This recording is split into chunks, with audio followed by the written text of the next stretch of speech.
Сәлем достар, Рухани Storytelling каналына қош келдіңіздер.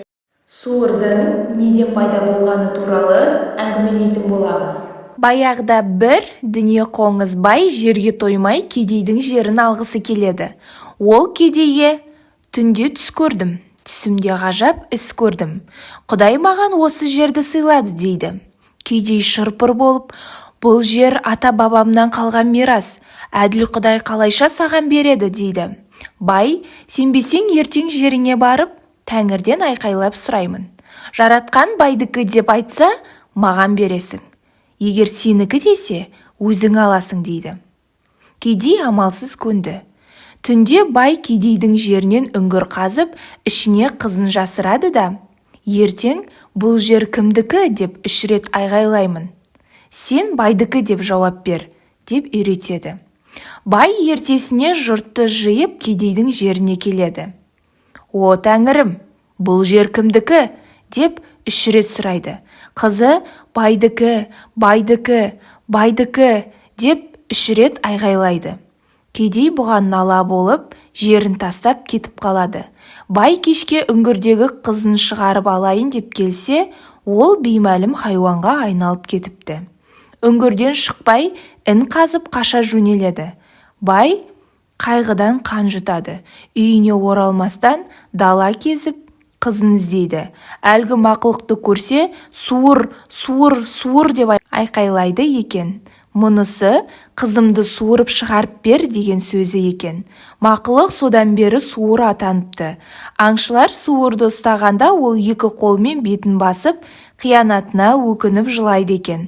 Қолын маңдайына қойып, жол қарайтыны әкесін іздейді екен. Кез келген жамандықтың бір кесапаты бар деген сөз осыдан қалыпты. Әрі қарай суыр туралы қызықты мәліметтер. Суырдың інін қазіргі замандағы пәтерге теңеу керек. Біріншіден құрғақ, екіншіден жылы, үшіншіден дәретханасы бөлек. Ұзындығы 10 метрден асатын дәліз үлкен бөлмеге ұласады. Ол жерде суырлар қыстайды. Жеке дара өзі емес, барлық әулетімен. Бөлме шөп қоймасымен жалғасады. Олар қыс бойы шөп жегендіктен емес, 6 ай аязды ұйқымен өткізіп, ұйқыға кетер алдында төсеніш жасауға. Іннің екінші тесігі болады. Ол жыртқыш аң, адамдар бір жағын қазып суырды іздеген кезде екінші тесіктен қашып кетуге арналған. Суырдың інінде бір тесік барын аю лебінен біледі. Егер іннің 2 аузы болса, ауаның кіріп шығатынын сезеді. Метрода келген кеткен пойызбен бірге желдің лебі байқалмай ма? Ұясы да сол сияқты. Ешқандай ауа қозғалысы болмаса, іннің аузын иіскеген аю тез тауып алады. Суырдың іні 3 түрлі. Қыста ұйықтайтын бір бөлмесі, одан басқа төсенішке шөп жинайтын қоймасы мен дәретханасы жоқ жазғы ін қазады. Қыстықта көлеңкелеп жатады. Үлкен дәретке іннің сыртынан бір жер таңдайды. 3-ші қашқан кезінде бас сауғалайтын жайдақ ін. Алдыңғы 2 аяғы аяқтан гөрі қолға ұқсайды. Шошайып тұрып, дәнді үгітіп, аузына салып жібереді. Аңшылар қашар жері қалмаған суырдың бетін басып, кәдімгідей жылағандарын көрген.